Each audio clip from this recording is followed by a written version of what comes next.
Welcome back to Star Trek Online, everybody. I'm your host, the Housecoat Gamer.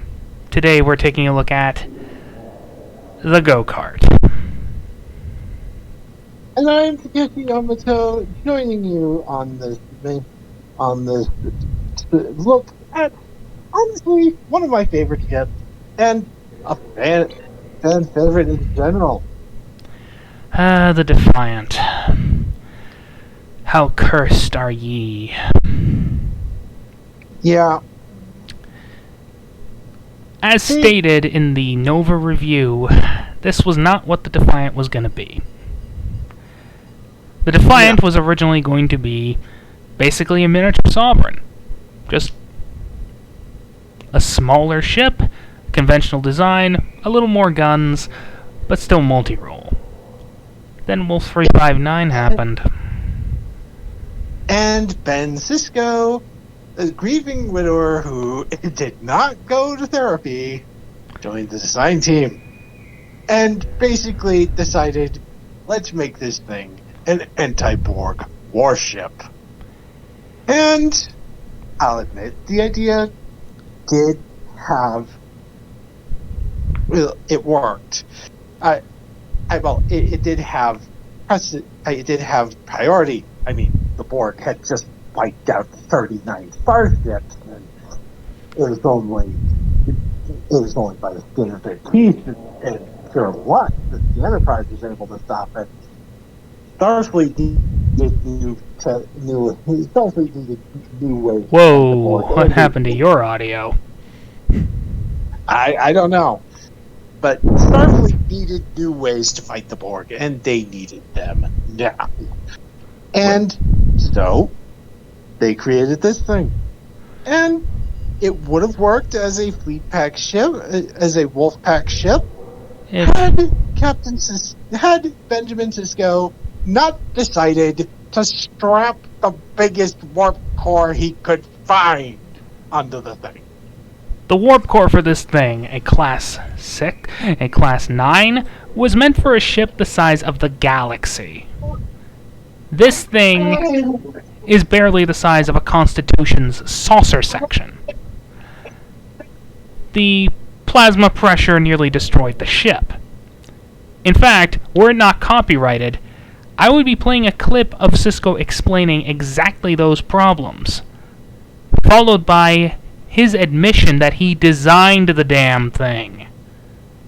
It's a death trap. Yeah. For its crew. And so it was put into mothballs until the Dominion showed their ugly mugs at the end of 2371.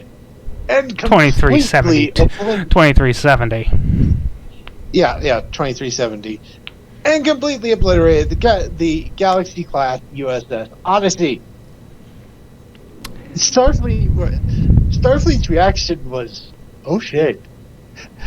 And so, the Defiant was pressed back into service and brought to DS9, where Miles O'Brien was able to fix most of the problems. And it also had a cloaking device. That was on loan from the Romulan Star Empire, in exchange for every bit of intel that the Defiant could gather on the Dominion. Of course, then the Romulans did what the Romulans always do. Yeah. And they tried to blow up DS9. Yeah. Never trust a Romulan. And so, the Defiant kept its cloaking device. And became a little stealth battleship that could. Well, it's more of a destroyer. Remember, in Season 4, the attempted coup episodes, this ship went up against the USS Lakota and was on the cusp of losing. The only reason the Defiant wasn't blown to hell was Captain Bentine going, "This is wrong. These are Starfleet officers. What the hell am I doing? Screw this. I'm letting them go to Earth." Yeah. But, the Defiant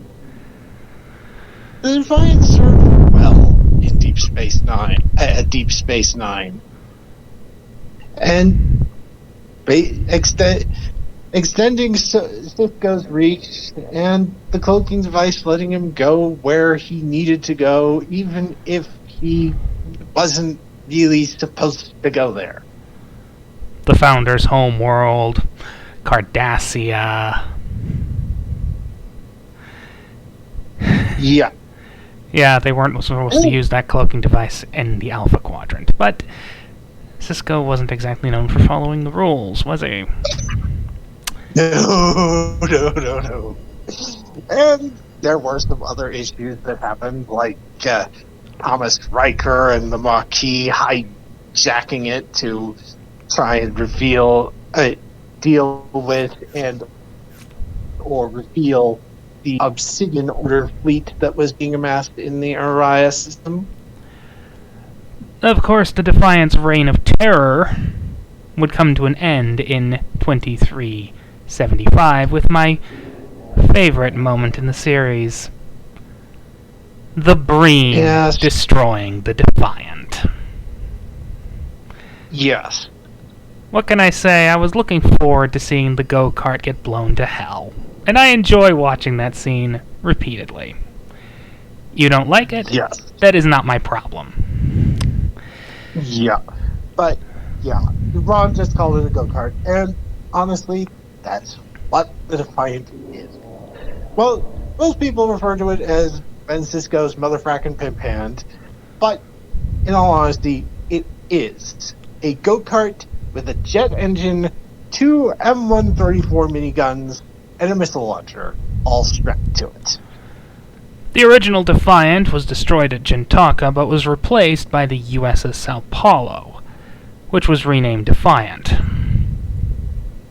Yep. And her name was recycled years later for the Tier 4 variant. With the Tier 4 C-Store variant. Yep. And this, I think the Sao Paulo is the fully refined version of the Defiant. By the 25th century, Starfleet's been able to work out the kinks. It's still a go-kart, and it's still designed primarily for battle. But it is able to... But it doesn't blow itself up at full power. And if we're going to compare the Defiant to a go-kart, the Sao Paulo would be a muscle car. Yeah. It's still not exactly designed to carry that engine, but it's not going to snap whenever you kick in the afterburner, so to speak.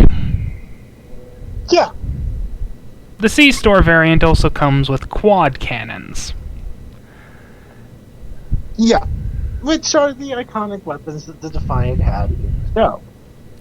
Speaking of iconic, there is a Tier 5 variant. Yes. The Tier 5 variant of the Defiant also comes with the cloaking device.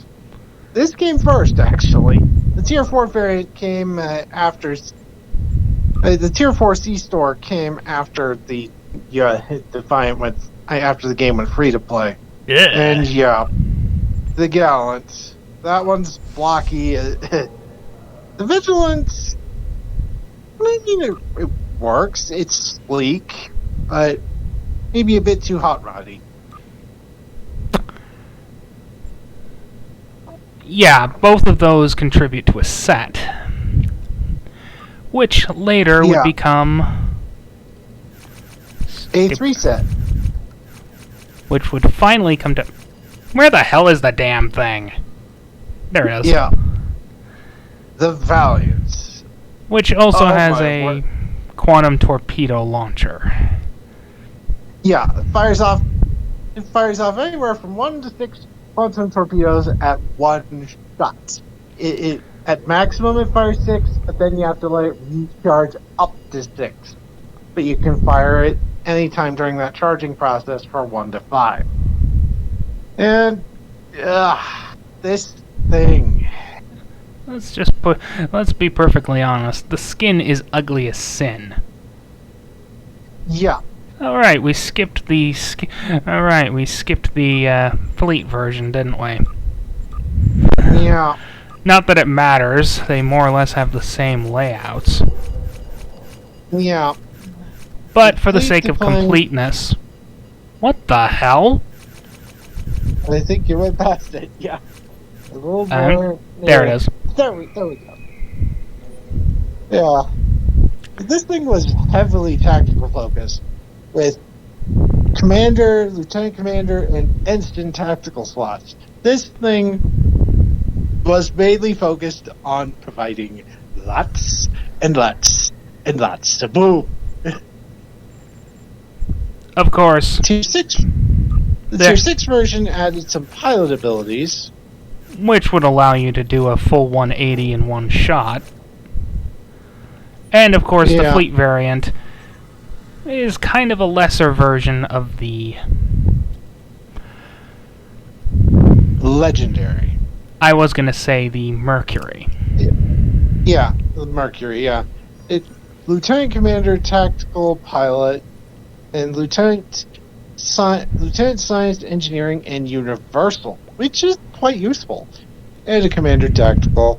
And, of course, the console layout. 5 Tactical, 3 Engineering, 3 Science. Again, this thing is focused on boom. Of course. It has an experimental weapon. It has an experimental weapon slot, too, which you can put a bunch of different things on. Of course, by now, the ship has become ruthlessly obsolete. Because of the legendary pilot warship, which includes a rather unique skin. It's basically the original Defiant, but it has no Zark. Not only that, it looks just like the development patch. Yeah. In fact, if I had the editing capabilities, you'd see said development patch in one of the corners. Unfortunately, due to certain issues, I do not. Yeah. Link will be provided in the description, though. Yeah. This thing is nice. Lieutenant Commander, Commander Tactical Pilot, Lieutenant Commander Engineering, Lieutenant Tactical, Lieutenant Science, and I think the Universal Pilot slot is also a Lieutenant? Yeah. This is arguably the best version for one reason. Not only do you not need to worry about an experimental weapon slot, it has pilot capabilities. Yep. And it is a warship, not a escort. It has a 5 forward, 3 aft weapons layout, which is really useful. And it has all the consoles as well, which turn the cloaking device into a battle cloak. It also includes the quad cannons, because it does that. Yeah. Of course, this is no longer the only ultimate Defiant variant. Thanks to everybody, thanks to certain people giving us a new skin.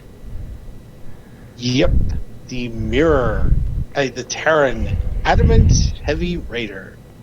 And honestly, I do kind of like this design. It's sleek, it's angular, it screams, I am going to kill you.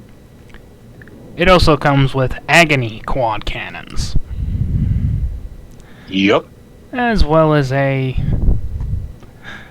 intelligence capabilities. And an Agony distributor that, well, it's gonna hurt a lot of people.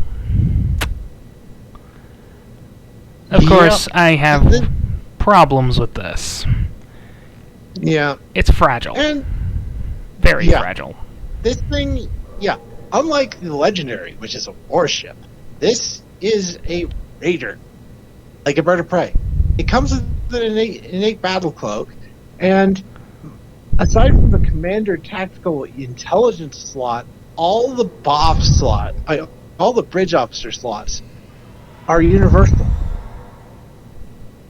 And the lieutenant one of the lieutenant slots comes with temporal powers. Perhaps as a result of Admiral Lita's little temporal shenanigans. Yeah. But, yeah, I do like that design. And, yes, the Mirror Defiant.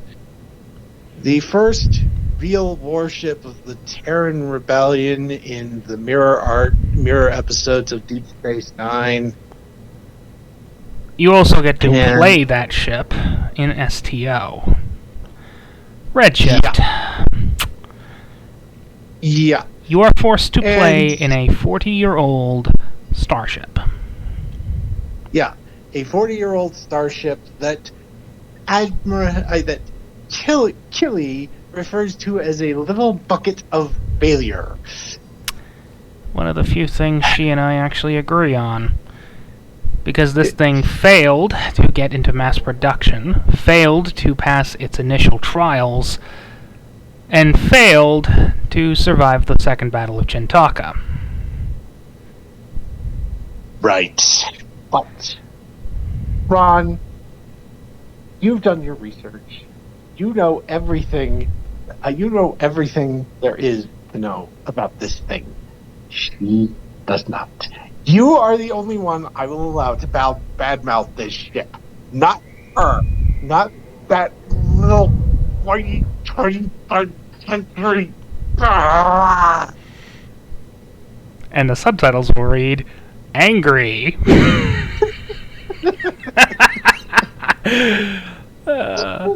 Yeah. That aside.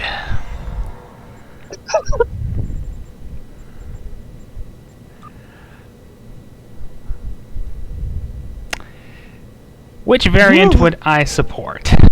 Well, I'm going to stick to the legendary. More health, easier to use, pilot abilities. It might not come with the battle cloak, but I don't need it. All I have to do is just back off. Back off! Back off! Yeah, the legendary. I agree. I would, once I get the legendary bundle, I will probably fly a legendary Defiant. But if you want something with intelligence powers and a raider with intelligence powers and the unique weapon that this thing comes with, which is the iconic twin torpedo launchers of the original Defiant, this could work for you. Again, it all depends on what you want. The Legendary Defiant is the ultimate representation of the thing, but this thing is a unique variant. And if you like the abilities, you can certainly give this thing a try. Tomorrow I will be continuing my reviews, but I will be going alone. Mostly because he requested that I only bring him in for certain starships. Tomorrow's vessel is not one of those. Housecoat Gaming, signing off.